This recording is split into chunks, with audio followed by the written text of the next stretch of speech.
नमस्कार दोस्तों, क्या आप भी रोज त्रिफला खाते हैं लेकिन फिर भी कब्ज, पेट की गंदगी, मोटापा या शरीर की समस्या खत्म नहीं हो रही है?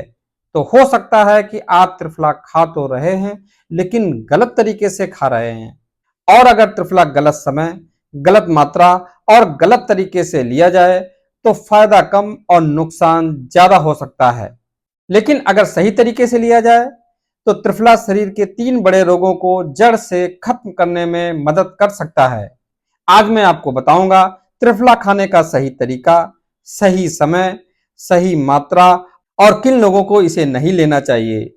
इसलिए वीडियो को अंत तक जरूर देखें। दोस्तों, त्रिफला आयुर्वेद का बहुत प्रसिद्ध और प्राचीन योग है। ये 3 औषधियों से मिलकर बनता है, हरड़, बहेड़ा और आंवला। इसलिए इसका नाम पड़ा त्रिफला। आयुर्वेद में त्रिफला को केवल पेट साफ करने वाला चूर्ण नहीं माना गया है, बल्कि इसे रसायन माना गया है। यानी ऐसा योग जो शरीर को अंदर से संतुलित करे, सफाई करे और शक्ति दे। लेकिन आजकल लोग क्या करते हैं, किसी ने बता दिया तो खा लिया, कभी 1 चम्मच, कभी 2 चम्मच और कभी सुबह, कभी शाम को, कभी रात को, फिर बोलते हैं फायदा नहीं हुआ। दोस्तों, हर चीज का सही तरीका होता है और त्रिफला भी तभी काम करता है जब सही ढंग से लिया जाए। अब मैं आपको बताता हूं त्रिफला खाने का सही तरीका। अगर आपको कब्ज है, सुबह पेट साफ नहीं होता है, गैस बनती है, भोजन के बाद भारीपन रहता है, तो रात को सोने से 30 मिनट पहले 1 से 3 ग्राम त्रिफला गुनगुने पानी के साथ लेना होता है। अगर कब्ज पुरानी है तो शुरुआत कम मात्रा से करें, धीरे धीरे शरीर के अनुसार मात्रा बढ़ाई जा सकती है।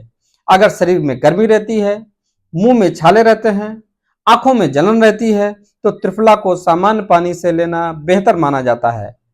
अगर वजन बढ़ रहा है, पेट बाहर निकल रहा है, आपको सुस्ती रहती है, तो रात में गुनगुने पानी के साथ में त्रिफला लेना बहुत ही लाभदायक होता है। अब जानिए वो 3 रोग जिसमें त्रिफला विशेष लाभकारी माना जाता है। कब्ज और पेट की गंदगी आजकल सबसे बड़ी समस्या है। कई लोग रोज शौच के लिए जाते हैं, फिर भी पेट साफ नहीं होता है।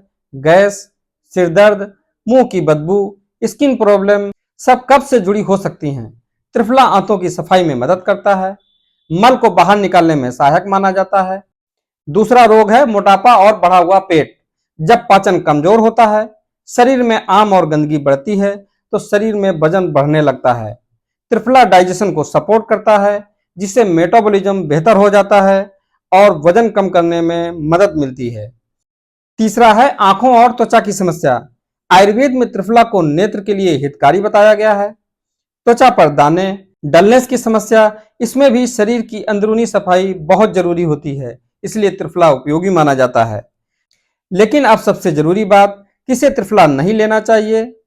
अगर आपको बार बार दस्त होते हैं, बहुत कमजोरी होती है, गर्भावस्था है, शरीर बहुत दुबला है या फिर कोई गंभीर बीमारी चल रही है, तो बिना डॉक्टर की सलाह से त्रिफला न लें। और सबसे बड़ी गलती, कुछ लोग ज्यादा मात्रा में लेते हैं, सोचते हैं कि मुझे बहुत जल्दी फायदा हो जाएगा, लेकिन ऐसा करने से पेट दर्द, लूज मोशन, कमजोरी और डिहाइड्रेशन भी हो सकता है। इसलिए सही मात्रा ही सबसे बड़ा नियम होता है। आप जानिए त्रिफला लेते समय क्या क्या सावधानी रखनी चाहिए। तला भुना कम कर दें, रात को देर से खाना बंद कर दें, दिन भर पर्याप्त मात्रा में पानी पिएं और रोज थोड़ा थोड़ा चलना बहुत जरूरी है। अगर ये सब करेंगे तो त्रिफला का असर और ज्यादा बेहतर हो सकता है। दोस्तों, याद रखिए त्रिफला कोई जादू नहीं है। सही जीवन शैली के साथ लिया गया त्रिफला आपको असली फायदा देता है। अगर यह जानकारी उपयोगी लगी तो वीडियो को लाइक करें, इसे शेयर करें और अगर अभी तक चैनल को सब्सक्राइब नहीं किया है तो उसको सब्सक्राइब कर लें, ताकि ऐसी ही आयुर्वेद से जुड़ी जानकारियां आप तक लगातार पहुंचती रहें। आयुर्वेद अपनाएं, स्वस्थ रहें।